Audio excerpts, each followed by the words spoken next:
How do you know when your training is proofed? We need to have 3 Labradors, no collars of any kind, no e-collar, no pinch collar, no flat collar, and they're waiting. Wait strong, boys. And we're gonna go over here. We're gonna call them outside.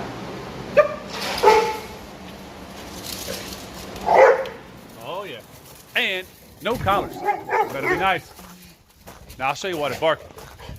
We're out here managing crocodiles. Be careful. If Crash comes up out of that cage, you ain't gonna like your little bark to bark. But we got a lot of dogs here right now. We are working. Hip hip. As you can see, we got Malinois, our 2 boxers. We got a pit bull and a bulldog. And we got Tops who will stay down here. He can't come out right now. That would be a disaster. But freedom, man. These 3 dogs train with Brandy. And real smart labs, hunting dogs. But they don't even need collars anymore. So people often ask about collars. Reality is this. When can my dog wear a collar? When can it come off? How long does the dog got to wear a collar for? We really don't know, but the reality is it depends on the stimulus, the situation, and what you're willing to risk. Where I live out here, if I lose a dog, which I've never done, I can get it back very easily. It can't outrun a dirt bike, right? So these dogs that are very well trained and don't need a collar, hip,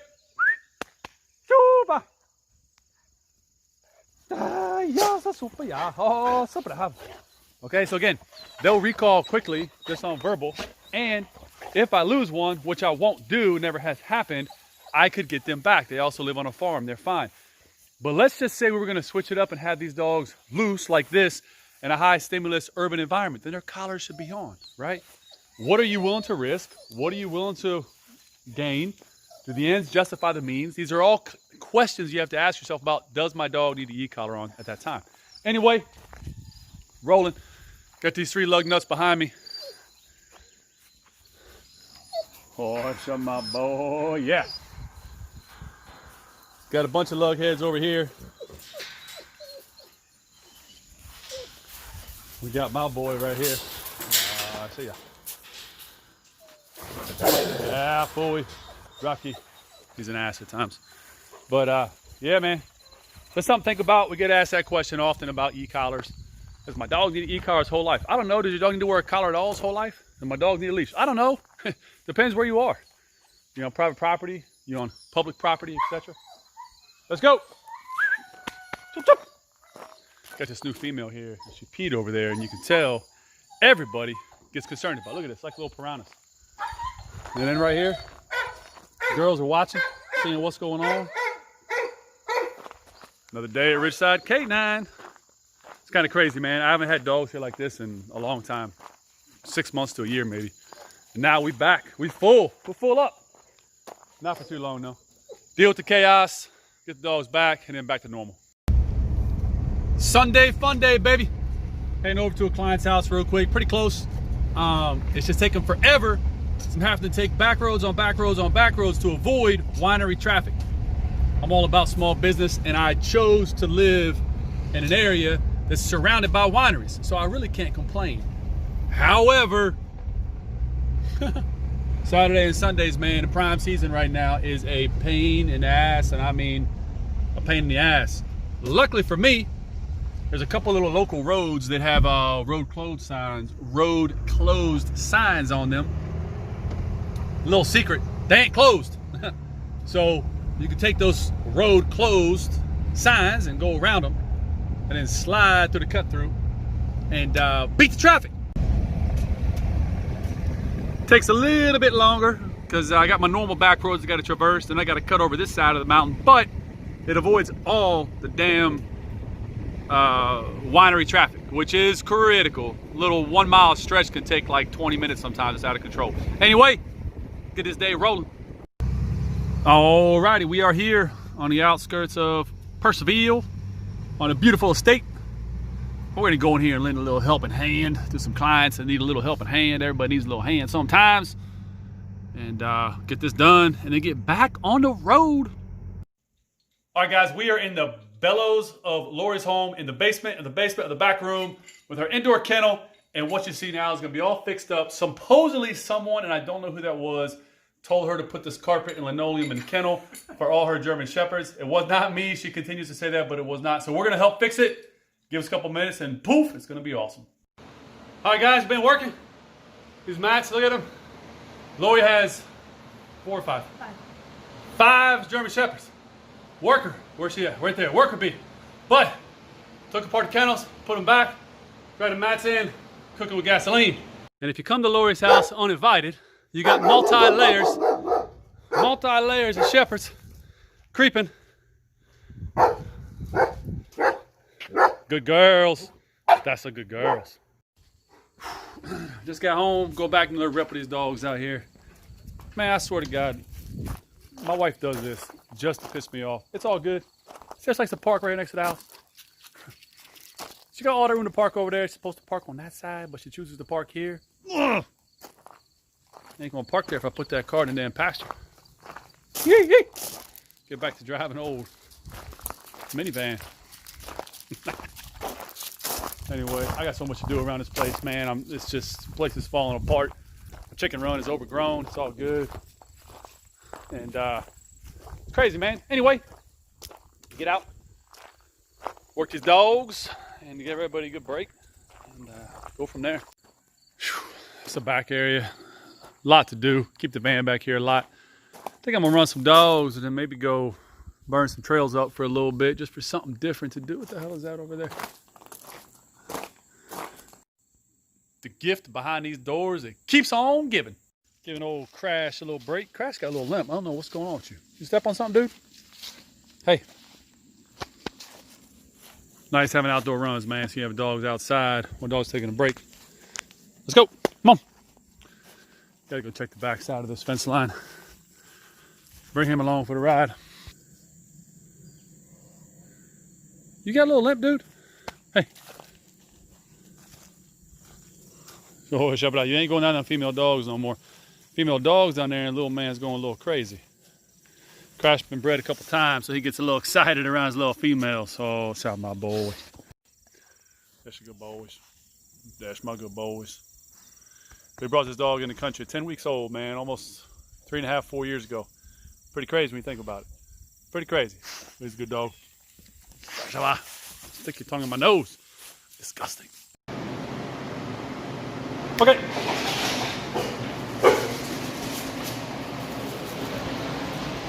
Let's go. Up top. Shut up. So if your teeth touch my hands, it'll be a problem. Come on.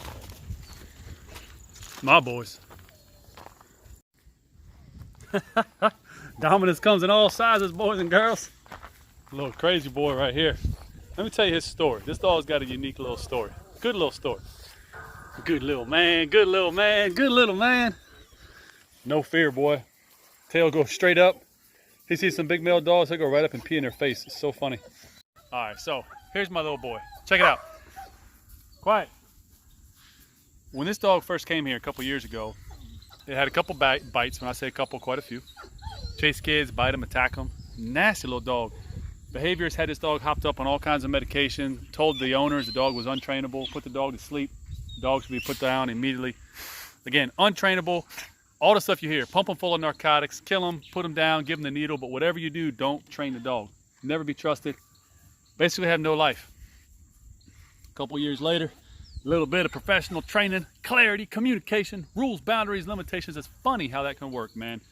And now, little dog comes back, visits, and I love this dog. It's such a confident, little scorpion king, man. Tail right up in the air. But living his best life, man. Off leash, rocking and rolling on the collar. And you gonna come over here? Hey. Siggy. Oh, hold on. More important than me calling, nature is calling. Much rather him have nature called outside than in the kennel. So we're gonna give him just a minute. 2 things that can help you if you're gonna be board and training having dogs. Dogs that are on e-collars, so you can break them like this, sit down at the stool, and outdoor runs. 2 things that help you out, man. Watch this little confident dog, boy. No fear. My boy. I love you so much. Show him that old face. Hey, Crash.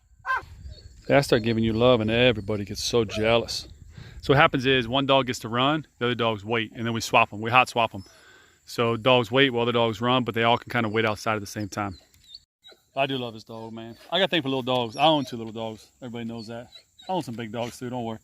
But I love a good little dog, man. And when they're cool, like this one's cool, real affectionate. Don't bite that e-collar. When they're real affectionate, they just want to hang out and chill.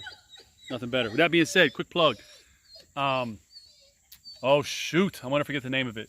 But my neighbor, Miss Yeager, has a Jack Russell rescue group.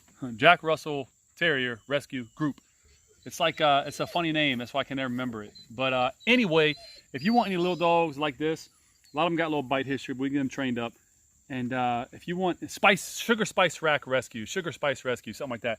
But if you want a little dog like this, man, little Jack Russell mix, pure Jack Russell, whatever, little farm dog, and adopt it from her. We'll get it trained up if needed be. But if you want a little dog with a lot of confidence, run around the farm with you, these are good little farm dogs, man. Real good farm dogs. Hit me up, let me know. I'll put you in contact with Miss Yeager. She's got an awesome little rescue out there on her farm. Doing good work, man. Real good work. It's important to support good rescues. One of the big rescues we like is FOHA, F-O-H-A. We have no financial affiliation with them of any kind. We do no business with them. However, they have an amazing rescue, man, and they do some really good work. Go out and visit their facilities at FOHA. You can go out, get a dog, take it into a mock house to see how it does in the home, take it out hiking on their property. It's just amazing. Right in Loudoun County, I think they have like 50 or plus acre compound, and they really do treat dogs good, man. So we're a big supporter of them. We send a lot. If you come to me and ask me where you can adopt a dog, I immediately send you to FOHA. But a lot of other rescues out there, man. Working dog rescues, especially different German Shepherd rescues that, like, the presidents, the owners are pillheads. It's crazy. It's insane, to be honest with you. So be very careful dealing with rescues, man. It's a money-making machine, rescues are. If you have rescues and they're like importing dogs from Texas and Arizona, and you see all the dogs they get are coming out of like Midwest states, and then you realize the whole money-making machine of puppy mills, pounds, non-profit rescues that import dogs, that need fundraisers to pay for the dogs, that need donations to give you the dog, and the dogs just never stop coming from the Midwest and southern states, and then at the same time the money just continues to go in a circular motion. Yeah, I got no time for that. So make sure you know the rescues you're dealing with.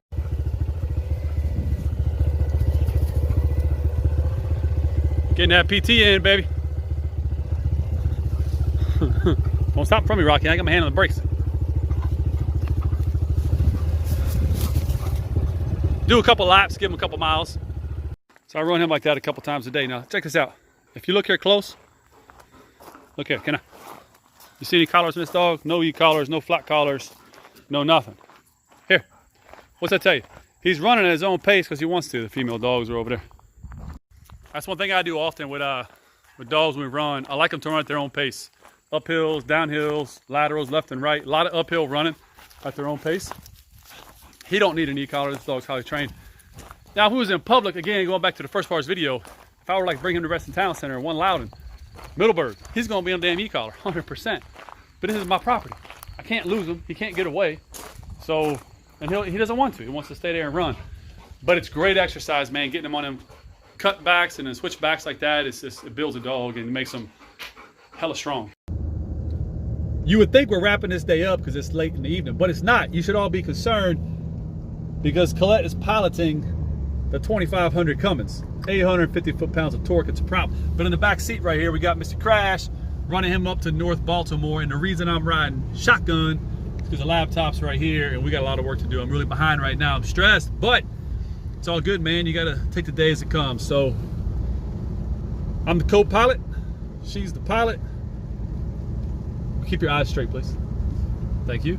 And Crash is also riding. Now, I don't ever recommend riding a dog in a vehicle outside of a crate. However, Crash rides like this every single day in his dad's truck. His dad has a 2500 Chevy LTZ. This is a Ram Limited 2500, but comparably, you know, same.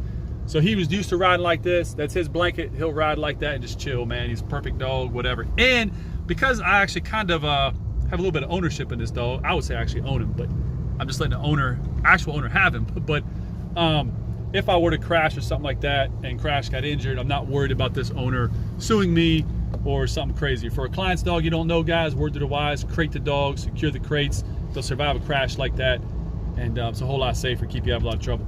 But for this little guy, because I kind of own him, technically, not technically, he owns him, but joint situation, he can ride out. All right, guys, we have arrived at our destination in North Baltimore County. And look at this, man. This is what you call Malinois love right here. Look at this. I don't trip and fall here. Look at this. Little Crash is home with his daddy. Very weird relationship. It's fine. They love each other. That's good stuff. Back home, I got my little piranhas by my feet. It's been a long day. I mean, a long day. Every day's a long day. It's all good. And I'm gonna finish a long day out right before I hit the ride with a little shake. My nighttime shakes, man, try to keep it super healthy. So it's just the Daily Harvest carrot and cinnamon shake. Real food mixed with water. Good for the system at nighttime. When you go to sleep, get some good nutrition in your belly, help you feel good, help you not be sore. All that kind of good stuff. Daily Harvest, man, if you don't know, again, this is the carrot and cinnamon. Just real food, just totally frozen. You can see it all when you put it in there. It's just a bunch of carrots, walnuts, cinnamon. This has got banana, carrot, walnut, sweet potato, cinnamon, and nutmeg. Mix it with water, grind it up. It's like a little blast to help you be healthy. There you go. Now you got yourself some carrot juice for the most part. Yes. Oh yeah. That's it, man. It's late. Finish up this little carrot juice concoction right here. It actually tastes delicious, but it still tastes like carrot juice. Anyway, Ridgeside K9.